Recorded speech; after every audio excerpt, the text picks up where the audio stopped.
당신은 지금 이 순간에도 돈을 벌고 있습니다. 하지만 동시에 잃고 있죠. 시간을요. 더 많이 벌면 행복할 거라는 착각 때문에 말이에요. 연봉이 오르면 차를 바꾸고 집을 넓히고 명품을 사지만 행복은 3개월을 못 갑니다. 왜냐하면 우리는 돈의 본질을 완전히 오해하고 있거든요. 돈은 숫자가 아니라 당신의 감정이고 성공은 머리가 아니라 습관입니다. 오늘은 당신이 평생 돈에 대해 배운 모든 게 왜 틀렸는지, 그리고 진짜 부자들은 어떻게 정반대로 생각하는지 이야기해 보겠습니다. 우리 모두는 돈에 대해 완전히 다른 DNA를 가지고 있습니다. 1970년에 태어난 사람과 1950년에 태어난 사람은 주식시장을 바라보는 시각 자체가 다르죠. 1970년생들은 10대와 20대 시절 SP500 지수가 거의 10배 가까이 오르는 걸 봤기 때문에 주식 투자에 긍정적입니다. 반면 1950년생들은 같은 나이대에 주식시장이 제자리 걸음하는 걸 경험했고 당연히 투자에 소극적이 되었죠. 인플레이션도 마찬가지입니다. 1960년대생들은 10대와 20대 때 심각한 물가 상승을 겪으면서 인플레이션의 위험성을 뼈저리게 느꼈지만 1990년대생들은 상대적으로 안정적인 물가 속에서 자랐기 때문에 인플레이션을 별로 걱정하지 않습니다. 결국 우리가 내리는 모든 금융 결정은 우리가 살아온 환경, 부모에게 배운 가치관, 그리고 개인적인 경험에 의해 만들어진 세계관을 바탕으로 합니다. 정보가 부족하거나 잘못된 판단을 할 수도 있지만 그 순간 우리에게는 그게 합리적인 선택이었던 겁니다. 그래서 어떤 사람이 돈으로 이상한 짓을 한다고 해도 그 사람이 미친 게 아닙니다. 단지 우리와 다른 경험을 했을 뿐이죠. 세상에서 가장 위대한 투자자는 워렌 버핏입니다. 그런데 놀라운 건 그의 125조 원 순자산 중에서 120조 원이 60대 중반 이후에 만들어졌다는 사실이죠. 버핏의 성공 비결은 투자 실력만이 아닙니다. 그가 10살 때부터 투자를 시작했고 지금까지 계속해왔다는 게 진짜 비밀입니다. 복리의 힘이죠. $1000를 연 8% 이자로 투자하면 1년 뒤 $80를 벌고 그 다음 해에는 $1080에 대한 8%인 $86.4를 법니다. 원금뿐만 아니라 이자에서도 이자가 붙는 겁니다. 만약 버핏이 다른 젊은이들처럼 20대에 번 돈을 여행과 자동차에 썼다면 어땠을까요? 30세에 $25,000로 시작해서 60세까지 연 22%의 수익률을 냈다고 가정해 봅시다. 그러면 지금 그의 순자산은 약 $1,190만 정도였을 겁니다. 실제 자산의 99.9%가 사라지는 거죠. 버핏의 성공은 투자 실력이 아니라 시간과 복리가 만들어낸 기적입니다. 더 극단적인 예를 봅시다. 역사상 가장 부유한 투자자는 버핏이지만 수익률로만 따지면 그가 최고는 아닙니다. 짐 사이먼스라는 헤지펀드 매니저는 1988년부터 연평균 66%의 수익률을 기록했죠. 버핏보다 훨씬 높습니다. 그런데 사이먼스의 순자산은 $210억, 버핏보다 75%나 적습니다. 왜일까요? 사이먼스가 본격적으로 투자를 시작한 건 50세 때였습니다. 버핏보다 복리가 작동할 시간이 절반밖에 없었던 거죠. 만약 사이먼스가 버핏만큼 오래 투자했다면 그의 순자산은 육경 3,900조 달러가 넘었을 겁니다. 상상도 안 되는 숫자죠. 복리의 힘을 절대 과소평가하면 안 됩니다. 돈과 관련해서 우리는 항상 비관적입니다. 낙관주의는 장기적으로 좋은 결과가 나올 거라는 믿음인데 왜 우리는 본능적으로 비관적일까요? 이유는 간단합니다. 좋은 일은 시간이 오래 걸리기 때문이죠. 주식시장이 6개월 동안 40% 폭락하면 모두가 난리를 칩니다. 뉴스에 나오고 정부가 개입하죠. 하지만 6년에 걸쳐 140% 상승하는 건 아무도 주목하지 않습니다. 천천히 좋아지는 건 눈에 띄지 않거든요. 매년 50만 명의 미국인이 지난 50년간 의학 발전 덕분에 목숨을 구합니다. 하지만 이런 느린 진보는 테러, 비행기 사고, 자연재해 같은 급작스러운 비극보다 관심을 덜 받죠. 하룻밤에 일어나는 비극은 많지만 하룻밤에 일어나는 기적은 거의 없습니다. 그렇다고 비관론자가 될 필요는 없습니다. 시간이 지나면 결국 좋아진다는 믿음을 가지면 됩니다. 1968년에 전 세계에는 약 3억 명의 고등학생이 있었습니다. 그 중에서 단 300명만이 시애틀의 레이크사이드라는 작은 학교에 다녔죠. 레이크사이드는 당시 세계에서 유일하게 컴퓨터를 임대한 고등학교였습니다. 텔레타임 모델 30이라는 기기였는데 대학원생들도 접근하기 어려운 최첨단 장비였습니다. 그 학교의 한 학생에게 이건 모든 걸 바꾸는 기회였죠. 그 학생이 바로 빌 게이츠입니다. 3억 명 중 300명, 1968년에 고등학생이 컴퓨터를 사용할 확률은 100만 분의 1이었습니다. 게이츠와 그의 친구 폴 앨런은 나중에 마이크로소프트를 만들었죠. 게이츠는 10대 때부터 뛰어난 지능과 비전을 보여줬지만 레이크사이드가 그에게 준 100만 의일의 기회가 결정적이었습니다. 2005년에 게이츠는 이렇게 말했죠. 레이크사이드가 없었다면 마이크로소프트도 없었을 겁니다. 그런데 이 이야기에는 잘 알려지지 않은 세 번째 인물이 있습니다. 켄트 에반스. 그도 게이츠와 앨런만큼 똑똑했고 비전이 있었죠. 마이크로소프트의 공동 창업자가 될 수도 있었습니다. 하지만 그런 일은 일어나지 않았습니다. 산악사고로 고등학교를 졸업하기 전에 사망했거든요. 고등학생이 산악사고로 목숨을 잃을 확률도 역시 100만 분의 1입니다. 게이츠와 앨런에게는 극도로 희귀한 행운이 찾아왔고 켄트 에반스에게는 극도로 희귀한 위험이 찾아온 겁니다. 행운과 위험은 동전의 양면입니다. 돛단배를 생각해 보세요. 선장이 키와 돛을 조종할 수 있지만 결국 배의 방향과 속도는 바람과 파도라는 외부 요인에 의해 결정되죠. 성공은 재능과 행운의 복잡한 조합입니다. 이걸 이해하면 우리는 더 겸손해지고 금융 결정을 내릴 때 더 신중해질 수 있습니다. 사람들은 더 부유해지면 더 행복할 거라고 생각합니다. 하지만 진짜 행복의 열쇠는 원하는 걸 하고, 원하는 때에 하고, 원하는 사람과 하고, 원하는 만큼 할 수 있는 능력입니다. 많은 사람들이 물질적 부를 쫓느라 더 열심히 일하고 결과적으로 자신의 시간에 대한 통제권을 잃어버렸죠.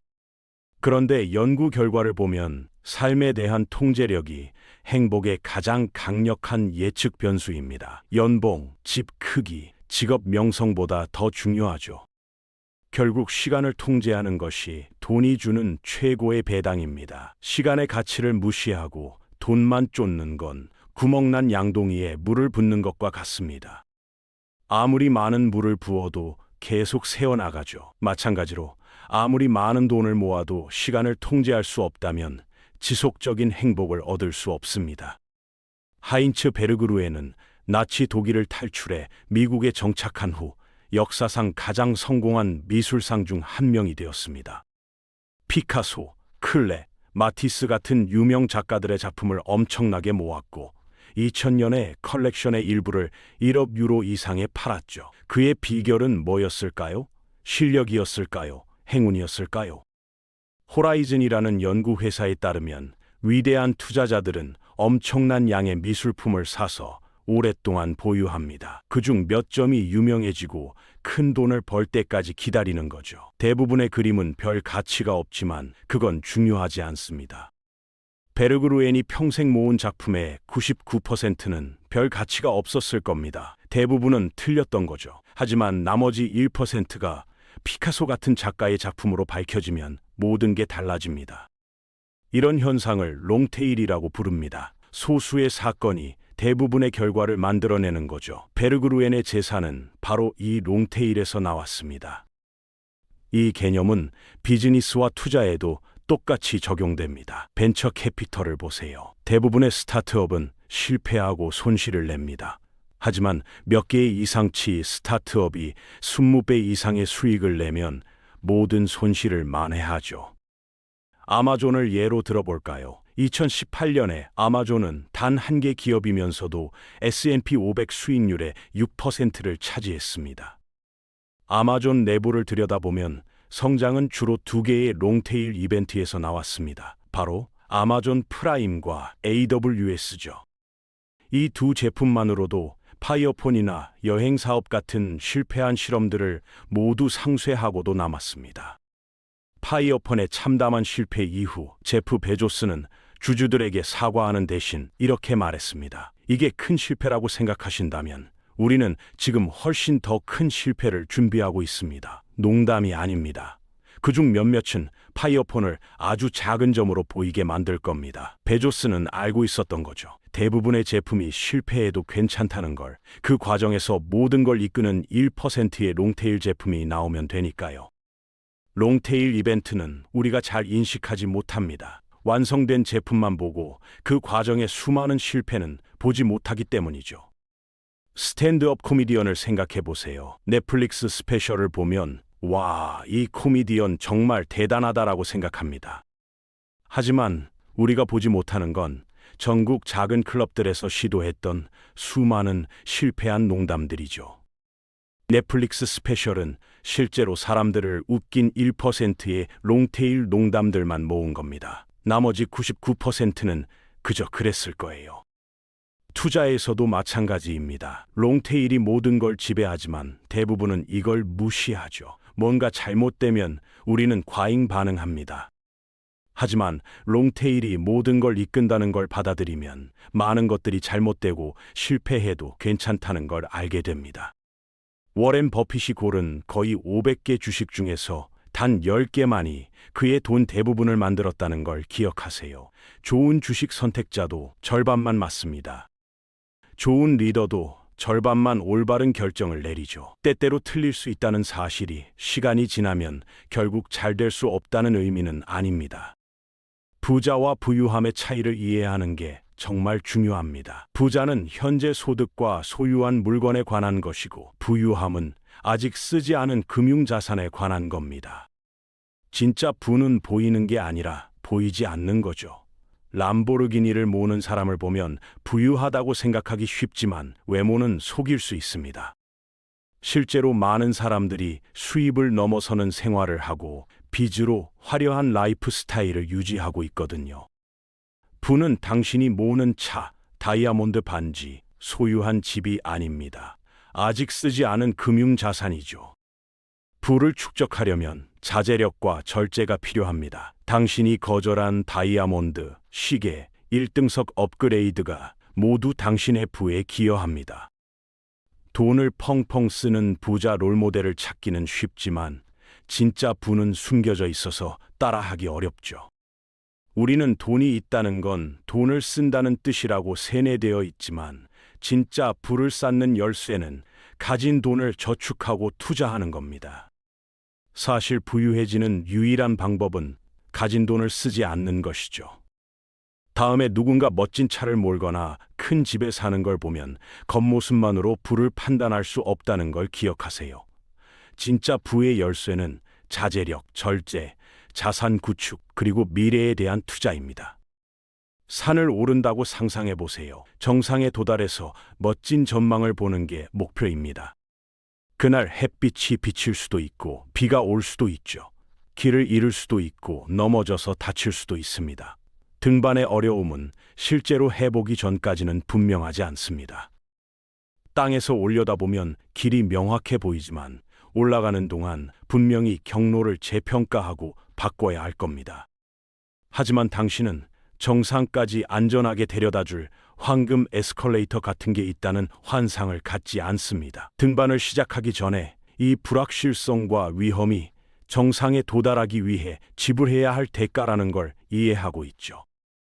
그런데 주식시장에 투자할 때는 많은 사람들이 불확실성과 위험을 피하면서 공짜로 뭔가를 얻을 수 있다고 생각합니다. 주식시장을 새 차를 사는 것에 비유해 볼까요? 차를 구하려면 세 가지 옵션이 있습니다. 새 차를 사거나, 중고차를 사거나, 훔치거나, 새 차는 가격이 높지만 보상도 큽니다. 주식시장에서 연 12이트 수익을 목표로 하는 것과 같죠. 중고차는 더 싸지만 보상도 적습니다. 훨씬 안전한 투자지만 연 4%만 벌 수 있는 거죠. 차를 훔치는 건 공짜로 뭔가를 얻으려는 겁니다. 99%의 사람들은 결과가 이익보다 크기 때문에 차를 훔치는 걸 피합니다. 하지만 주식시장에서는 사람들이 세 번째 옵션을 선택하고 시장에서 훔칠 수 있다고 생각하는 것 같습니다. 대가를 치르지 않고 좋은 수익을 얻기 위해 온갖 트릭과 전략을 시도하죠. 하락 직전에 팔거나 상승 직전에 사려고 합니다. 예를 들어 은퇴 준비를 위해 30년 동안 연평균 11% 수익을 얻고 싶다고 해봅시다. 1950년부터 2019년까지 다우존스 산업평균 지수는 연평균 약 11%를 기록했습니다. 하지만 그 69년 동안 물론 높은 고점과 낮은 저점이 많았죠. 많은 사람들에게 투자금이 오르락내리락하는 모습은 충격적이어서 차를 훔치려는 것처럼 장기적인 변동성과 불확실성의 대가를 치르지 않고 빨리 들어갔다 나가려고 합니다. 투자할 때 지불해야 할 대가는 단순히 지폐나 동전이 아닙니다. 변동성, 두려움, 위험이 가져오는 감정을 받아들이는 거죠. 성공적인 투자에는 대가가 따른다는 걸 인식하는 게 중요합니다. 이 대가는 즉시 명확하지 않지만 다른 제품처럼 지불해야 합니다. 핵심은 시장의 수수료가 그만한 가치가 있다고, 지불할 가치가 있는 입장료라고 스스로를 설득하는 겁니다. 보장은 없지만 입장료를 벌금으로 본다면 절대 경험을 즐길 수 없을 겁니다. 언제 충분한지를 아는 게 가장 중요합니다. 사람의 욕망은 끝이 없거든요. 연봉 5천만 원일 때는 7천만 원만 벌면 행복할 것 같았는데 막상 7천만 원을 벌면 1억이 필요해집니다. 1억을 벌면 이번엔 2억이 보이죠. 목표를 달성할 때마다 새로운 목표가 생기는 겁니다. 마치 러닝머신 위를 달리는 것처럼요. 아무리 열심히 뛰어도 제자리인 거죠. 버니 매도프와 라즈 굽타라는 사람들을 보세요. 이미 수백억, 수천억을 가진 초부 유층이었습니다. 평생 써도 남을 돈이 있었죠. 그런데도 만족하지 못했습니다. 더 많은 돈을 벌기 위해 결국 사기와 범죄까지 저질렀어요. 이미 충분한데도 충분하다고 느끼지 못한 겁니다. 이게 바로 쾌락 러닝머신입니다. 뭔가를 얻으면 잠깐 기쁘지만 곧 익숙해지고 더 큰 걸 원하게 되죠. 끝이 없습니다. 아무리 높이 올라가도 항상 더 높은 계단이 보이고 그걸 쫓다 보면 정작 지금 가진 것의 가치를 잃어버립니다. 행복도 만족도 사라지는 거죠. 그래서 충분하다는 선을 스스로 정하지 않으면 평생 행복할 수 없습니다. 마지막으로 질문 하나 드릴게요. 여러분은 지금 부자가 되려고 하시나요? 아니면 부유해지려고 하시나요? 겉으로 보이는 걸 채우고 계신가요? 아니면 보이지 않는 자산을 쌓고 계신가요? 댓글로 여러분의 생각을 남겨주세요. 여러분의 이야기가 궁금합니다.